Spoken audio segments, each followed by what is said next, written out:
যে কেপিআই জায়গাগুলোর নিরাপত্তা নিশ্চিত করা রাষ্ট্রের দায়িত্ব, একদম নিরাপত্তাহীন অবস্থায় সেই জায়গাগুলোতে আগুন ধরানো হয়েছে।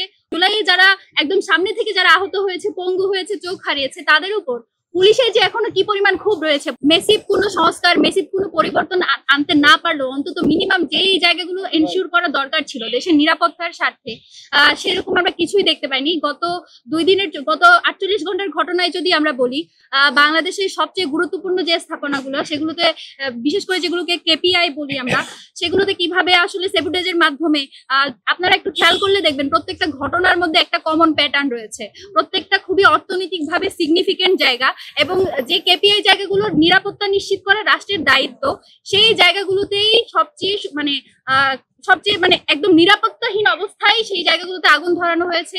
অর্থনৈতিকভাবে বাংলাদেশ, যদি শুধুমাত্র এয়ারপোর্টের কথাই বলি, সেখানে প্রায় $1 বিলিয়ন বেশি ক্ষয়ক্ষতি হয়েছে বলে আশঙ্কা করছি।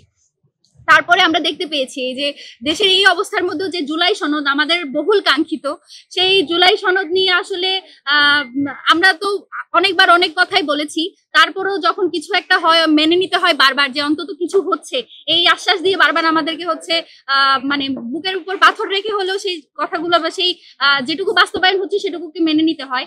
জুলাই সনদের যে অনুষ্ঠান ছিল সেটা নিয়ে যদি একটু আমরা বলি, আপনারা দেখে থাকবেন যে জুলাই যোদ্ধা যদি আমরা বলি, জুলাই যারা একদম সামনে থেকে যারা আহত হয়েছে, পঙ্গু হয়েছে, চোখ হারিয়েছে, তাদের উপর পুলিশের যে এখনো কি পরিমাণ ক্ষোভ রয়েছে। পুলিশ সংস্কারের কথা কতবার বলে, পুলিশ নাকি সংস্কার করা হয়েছে, তবুও আমরা দেখতে পেয়েছি যে আমাদের যে আতিকুল গাজী, যে তার হাত পড়ে আছে, সে জুলাইতে একবার হাত হারিয়েছে, আবার আমরা দেখতে পেলাম যে তার উপর পুলিশ হামলা করছে। তাকে কি পুলিশ চিনে না? তারা কি জানে না এরা কারা? তারপরও তাদের উপর যে এই ধরনের হামলা করেছে, এত সুস্পষ্টভাবে তাদের ক্ষোভের একটা বহিঃপ্রকাশ আমরা দেখতে পেয়েছি। এবং সবচেয়ে বাজে ব্যাপার যেটা হয়েছে, তারা খুবই সামান্য কিছু দাবি নিয়ে গিয়েছিল, সেই দাবিগুলোর মধ্যে একদম প্রাইম যেটা ছিল সেটা হচ্ছে জুলাইতে যারা আন্দোলন করেছে তাদের যাতে সুরক্ষাটা নিশ্চিত করা হয়। আমাদের বলতে আসলে লজ্জা করে, ঐক্যমত্য কমিশনে প্রায় 30টার মতো হয়তো দল যারা এই ঐক্যমত্য কমিশনে আছে, সেই 30টা দলের কারোরই একবারও মনে হলো না যে এই জুলাই যোদ্ধা যারা রয়েছে তাদের সুরক্ষাটা নিশ্চিত করা জরুরি, তাদের দায় মুক্তির যে ব্যাপারটা সেটা মাথায় আনা জরুরি।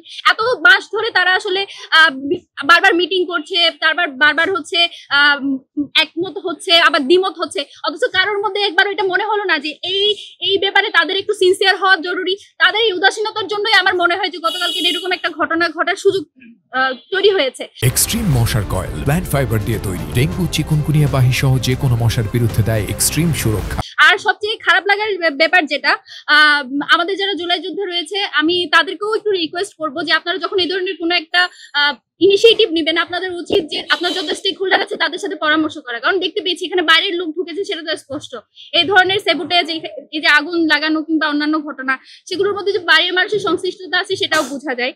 তো আমি যেটা বলতে চাই, এই ঘটনায় পুলিশ যে আচরণ করেছে তার জন্য তাদেরকে ক্ষমা চাইতে হবে। এবং সবচেয়ে খারাপ যেটা হয়েছে, এই ঘটনায় 4টা মামলা হয়েছে, সেই 4টা মামলায় 900 জন মতো অজ্ঞাত হিসেবে আসামি করা হয়েছে। তো এই 900 জন, তাদেরকে যে হয়রানি হবে না, আমরা দেখেছি জুলাইয়ের যে মামলাগুলো রয়েছে সেগুলো নিয়ে কি পরিমাণে হয়রানি করা হয়। ইভেন যারা জুলাইতে কন্ট্রিবিউশন রেখেছে তাদেরকে পর্যন্ত জুলাইয়ের মামলায় আসামি করা হয়। তো এই যে 900 জনের অজ্ঞাত যে মামলা করা হয়েছে, তার মধ্যে দিয়ে যে হয়রানি করা হবে না জুলাইয়ের যারা আহত রয়েছে তাদেরকে, তার কি নিশ্চয়তা? এই নিশ্চয়তা সরকারকে নিশ্চিত করতে হবে যে তারা জুলাই যোদ্ধাদের উপর কোনো ধরনের হয়রানিমূলক কোনো মামলার প্রসিডিউরে যাবে না এবং তাদের সর্বোচ্চ নিরাপত্তা নিশ্চিত করবে। এটা আমরা সরকারের কাছে আহ্বান জানাই এবং আমাদের জুলাই যোদ্ধা ভাইদের কাছে অনুরোধ করি, আপনাদের দাবিগুলো শোনার জন্য, আপনাদের কথাগুলো বলার জন্য আমরা সব সময় সচেষ্ট থাকি। তো আপনাদের উচিত আর একটু সহনশীল হওয়া, কারণ আপনাদের এই যৌক্তিক দাবিগুলোকে কেন্দ্র করে স্যাবোটেজ করার জন্য মানুষজন বসে আছে। আপনাদেরকে বিতর্কিত করার জন্য আওয়ামী লীগ থেকে শুরু করে দেশ বিরোধী যারা আছে সবাই বসে আছে। সেই ব্যাপারে আপনাদের আরেকটু সচেতন হওয়া জরুরি।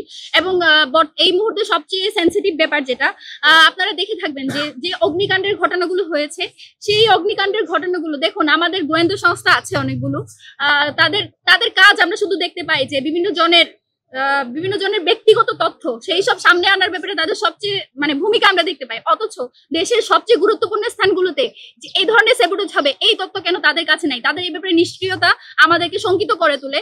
এবং সবচেয়ে খারাপ ব্যাপার যেটা, বাংলাদেশের গোয়েন্দা সংস্থার প্রধান, সে কিন্তু এখনো ভারতে আছে এবং সেখানে আমাদের পতিত ফেসিস্ট হাসিনা আছে। সেখান দিয়ে তারা যে যে নীল নকশাগুলো করছে সেগুলোরই একটা বাস্তবায়ন। আপনারা দেখে থাকবেন কিছুদিন আগে শেখ হাসিনা কিন্তু অনলাইনে বক্তব্য রেখেছে, এবং এই অগ্নিকাণ্ডের ঘটনায় আপনারা দেখবেন আওয়ামী লীগের যে পেজগুলো রয়েছে সেগুলো থেকে মিনিটে মিনিটে আপডেট দেওয়া হচ্ছিল, লাইভ করা হচ্ছিল। তো সেই জিনিসগুলোতে আমরা স্পষ্টত এটা প্রমাণ পাই, এবং প্যাটার্ন গুলো দেখলে আমরা বুঝতে পারি এগুলো কাদের কাজ। তো এই ব্যাপারে রাষ্ট্রের কি ভূমিকা তা আমরা জানি না। সামনে হয়তো নির্বাচনকে ঘিরে আরো দেশকে অস্থিতিশীল করে তোলার চেষ্টা করা হবে, গুরুত্বপূর্ণ স্থাপনাগুলোতে হয়তো আরো আগুন লাগানো হবে, হাই ভোল্টেজ অ্যাসাসিন হওয়ার সংখ্যা আমরা দেখতে পাচ্ছি। তো তার প্রেক্ষিতে রাষ্ট্র কি ভূমিকা নেবে সেটা আমাদের কাছে এখন স্পষ্ট নয়। তারা কি কি ইনিশিয়েটিভ নিয়েছে এখন পর্যন্ত সেটাও আমাদের কাছে স্পষ্ট নয়। বিশেষ করে হচ্ছে যে এয়ারপোর্টের যে ঘটনা, সেই ঘটনায়